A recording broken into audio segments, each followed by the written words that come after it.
Let's start with the daily Tanya on page 70,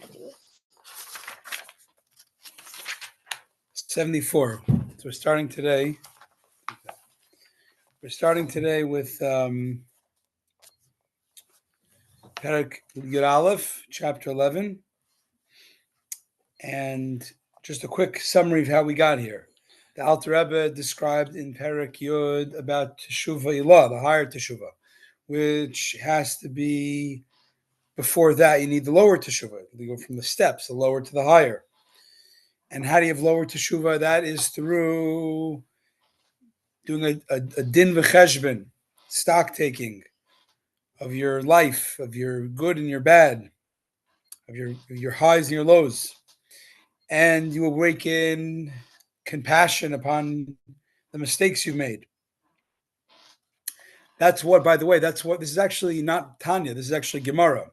Because the Gemara says you can only go to Davin, the mispalel ela mitoich kaved rosh, which literally means you can only go to Davin with a heavy head. So Rashi translates a heavy head means with humility. I mean, you have to do things that make you feel humble. How do you feel humble? Knowing that you're not perfect and asking and feeling bad for the mistakes that you've caused, the disconnect of the lower neshama, the higher neshama. Okay. Now, he also mentioned there's a small detail. There's a small detail, which is everybody needs to serve Hashem with joy. So if you're going to be all like sad or humble and depressed because you made all these mistakes, how do you do joy? You got to do both. So he said his practical tip was in the evening when you do tikkun chatzos, which kind of like used to happen more. You have more of the humility of this, of like the sadness, not sadness like depression, like the pity then, and the joy you have in the morning by davening. However, this subject, we continue. This ability is very interesting. The ability to have two emotions at once. On one hand, you have humility of the heart. That's a teshuvah tata. On the other hand, have joy. You need to have in daven. You have to have it when you serve God. You have to have joy. The fact that you could have two things at once was discussed earlier in Tanya Perek Lamedal, chapter 34. As he quoted the Zohar, he said a story of Rabbi Elazar, the son of Rabbi Shimon Bar Yochai. So we know Rabbi Shimon Bar Yochai and his son Elazar had to escape the Romans and go to a cave for 13 years. So one time, later, I'm not sure if it was the cave or another time, he told him, Rabbi Shimon Bar Yochai, who lived post to the destruction of the temple, or after the destruction of the temple, he, I think it was either just I don't know if he was alive or he was right after, but he basically taught him the secrets, the Kabbalah secrets of why the temple had to be destroyed. So in describing that, the Zohar says he was weeping on one part of his heart. He was sad because he's reliving or understanding how devastating you look nice.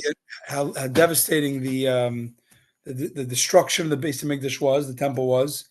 On the other hand, he also was very happy because he learned secrets of the Torah about it.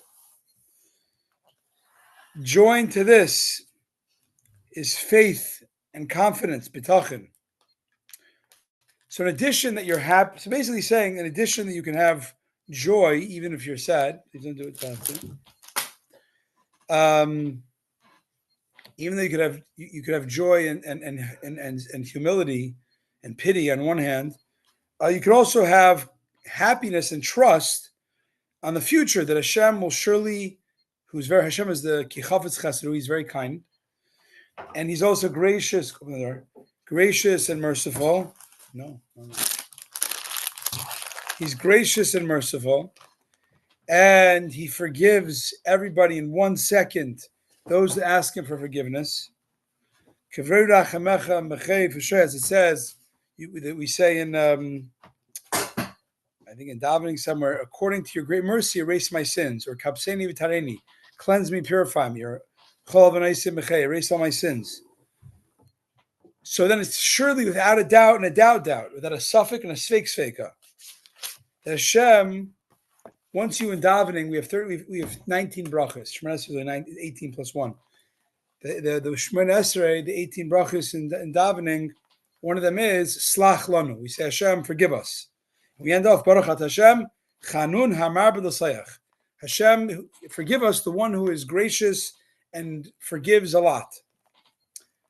Now, we know there's a principle in halacha. Tell me if anybody's heard of this. Safik brachis lahakil. You heard of that? So it says, certain in general, if you have a suffix about something that is from the Torah, from biblical, and you have a suffix if you have to do it. The halacha is you have to l'chumra. What?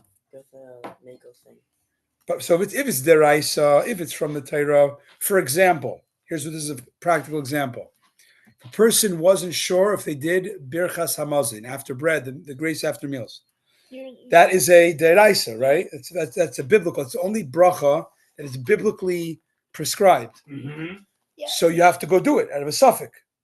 You don't know. You have to go back and do it because since it's a Torah source, it's not a rabbinic source. It's a Torah source. It's a suffix. It's a doubt. You got to redo it. However, all the other brachas. It says in the Mishnah that you're supposed to do it if it's a regular bracha. Only brachas mazon. You don't do it. Yeah, you don't. Right? Yeah, that's what I'm saying. That's what I'm saying. Yeah.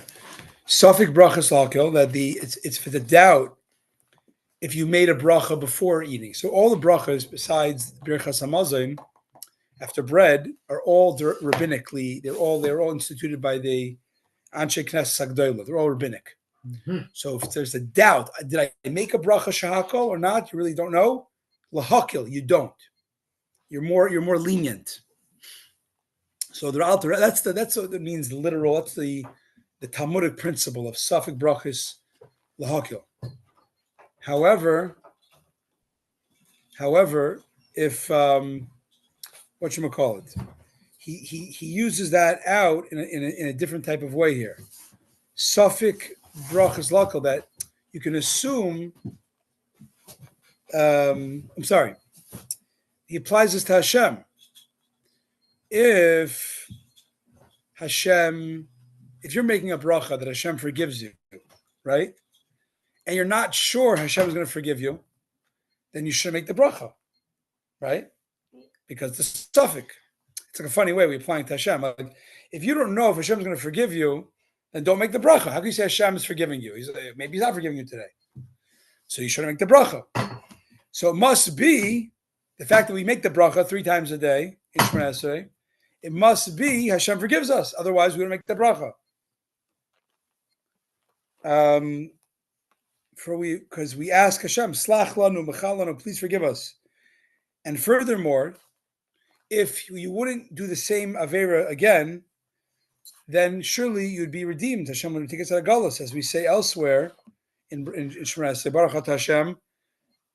We say Goyal Yisrael. It's very interesting. You think about it. Everything in davening. This is a very Rebbe approach. If it says it in Torah, and the rabbis made it, like for example the Shemona Esrei, it's not just like some nice ideas. This is the reality. This is what's happening.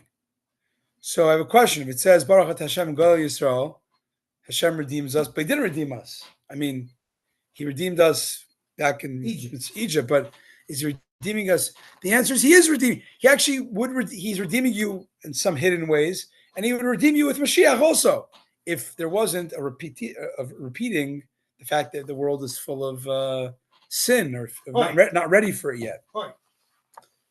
Now, even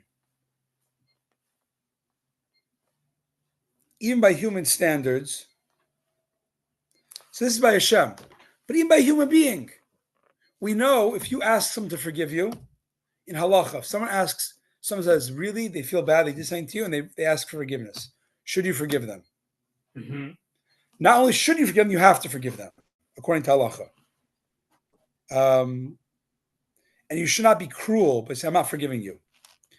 Even if, in a case where it says, this example is if someone cuts someone's hand off, God forbid, and the person asks forgiveness, and the Gemara of chapter 8 of Baba Kama, so too, if somebody, and there's a way you have to ask 3 times for forgiveness. We say after 3 times you ask true forgiveness. The guy says, I'm not forgiving you, it's halacha. You don't have to try anymore. Right. You're forgiven. We see a story. You're forgiven. If you do it 3 times and he doesn't, that's what I believe. I'm not sure. Okay. I could be, but I'm not sure. Okay. I have to look it up. Okay. The point is, you can't do anything more. Now, we know a story in Tanakh, David HaMelech, King David. There was a time when he was king, when there was a very surprising, inexplicable drought. No rain was coming. People were dying from famine. He did, I think, I don't know how he figured this out, from prophecy or from the Urim Tumim. They figured out, why this happened? Why is this consequence coming to the world? It's a payback for a big sin that the king before, King Saul did, that he, I forget what the Givonim, I forget exactly what he did. He killed a lot of them. Mm-hmm. I think he killed a lot of the Givonim. The Givonim, by the way, the Gibeonites. I think there's a monkey. It's called a gibbon. Oh, really? Just I don't know. Okay. But look it up. But the Gibeonites, they were a subclass of Jews. Basically, because they, in the times of Yeshua, they converted out of fear. Yeshua accepted, they tricked Yeshua because they're afraid of Yeshua was going to kill them. So they converted out of fear. So I think Yeshua accepted them as Jews, but they had to kind of do the menial labor. They had to do the wood chopping and the water carriers. Yeah. It happened the time of Moshe, and then it happened. I'm not sure give the Steinsaltz number 3. The 3 stars in the Steinsaltz. Anyways, the point is that they were sort of Jewish. No, Shmuley, the green one up there, top shelf. Right there, the second one, right there. The point is, let me look up the story so we know accuracy of what actually happened.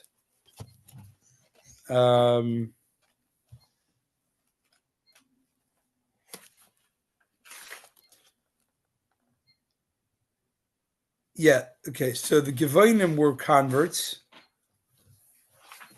They were converts. They're basically accepted as part of the Jewish people. But King Saul, we know, did some crazy stuff when he was very paranoid, and he killed a lot of people that were innocent. And some of them were the Givonim. So the Givonim had a real grudge against the Jewish, the other Jews. So Hashem, I guess, acknowledged they were right because they were killed. They were innocently killed in the time of King Shaul.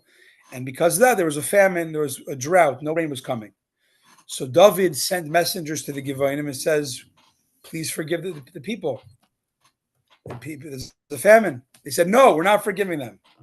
Unless you hand us some of King Saul's sons to kill as like revenge. And for whatever reason, David had no choice, and maybe they were guilty also to some degree. He handed them over and they hanged them. And then the drought stopped. Wow. So David, after that, decreed that this people, which were converts to Judaism, so they were legitimate converts. I mean, they could marry into the Jewish people. They were regular Jews. He says the fact that they could be so cruel to not forgive shows there's something not Jewish about them, a little bit, or whatever that means. And therefore, they're forbidden to marry the other Jews until eventually they die. I mean, I guess they died out or something. Or they got. And because why? Because he says it's a known thing. What's a Jewish trait? What are the Jewish traits? They said. sin. Rachmanim, which means they have Rachmanis on people. They have pity. They have compassion, even for those that are not so deserving. After they By sin, they Shonim. feel bad. They By Shonim, they're modest. So after they sin, they feel bad. Also, Yes. they're modest. They're modest. And Goim Lechasadim, they're very kind. David said this is a fact that this is Jewish traits. I think in modern terminology, we call this, there's genetics and it's called epigenetics. Epigenetics, I think, are like psychological genetics that you pass on. Epiven. I'm not sure. Epi is a Latin term, but I'm not sure it's. Also with Mishra being from the people from There's another- Israel, there's also The Erev Rav. yeah, Erev Rav. They didn't say they can't marry in. Right, but it's like the same thing as this. So, right, but there's something. It's very interesting because True. today when someone Very converts, true. we don't say, "Oh, look, you're like 90% Jewish. You must have 10%." Once they convert, they're totally Jewish forever. So I'm not sure. Did In they the have early- trouble- did they have trouble convert? They did it for the wrong reason. They did it for the wrong, but they were accepted. Like, But the wrong reason. but once you're accepted, it's like you don't go back. And it doesn't like retroactively take it away. I don't know. So this is a weird story that like he could say they're Jewish, but they're bad people. So we don't want bad people. Where did Saul's sons, did they do any of the murdering? It could be. It could be. There has You to have be look some up kind of justice and David allowing them to be hung. right. So there was justice, but there would be what we call in Torah lifnim mishur sadin. They should have gone. They should have had compassion and not harbored a grudge a decade later. So there was justice, but they were also being vindictive. So that's his Right. point. So the vindictiveness, their cruelness, was David said they can't be part of the Jewish people, and therefore they have to stay themselves, and they were their own kind of class of Jews. And I don't know what happened. I guess they died out, or they got left the scene. This is, have you learned? In the point of the story, besides a good story, it's a nice, interesting, sad story, is that we see that a Jewish person, it's normal to expect them to be forgiving. As a divine trait, how much more so? So that's by a person that we Well, expect. there's limits. I mean, what happens after the Holocaust? You don't, what do I you don't do know. with 6 million? Agreed. I don't know. It's a different discussion. I don't know if we forgive everything, but the point is that when there's legitimate remorse and there's some level of able to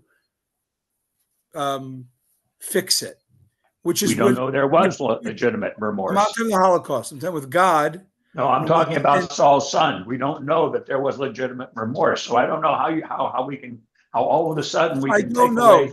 David was on the scene. He felt there could have been legitimate remorse. I don't know. I wasn't there, but I don't make the news. I just report it.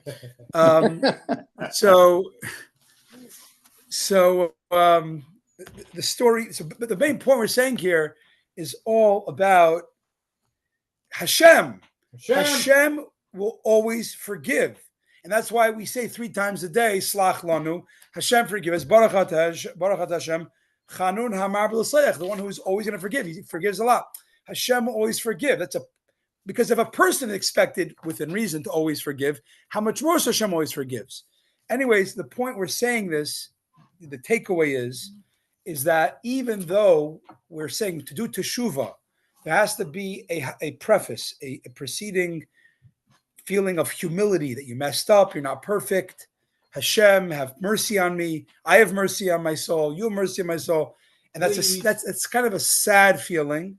The reality is you also at the same time have to have a lot of confidence and joy that you're going to be successful in your teshuvah and in your mission and in your mitzvahs. And this is how you have the joys, because you see that Hashem always forgives. So despite the fact that you feel like a worm, because you know you're not perfect, you have confidence that for the future, Hashem's going to accept your forgiveness and you're going to be in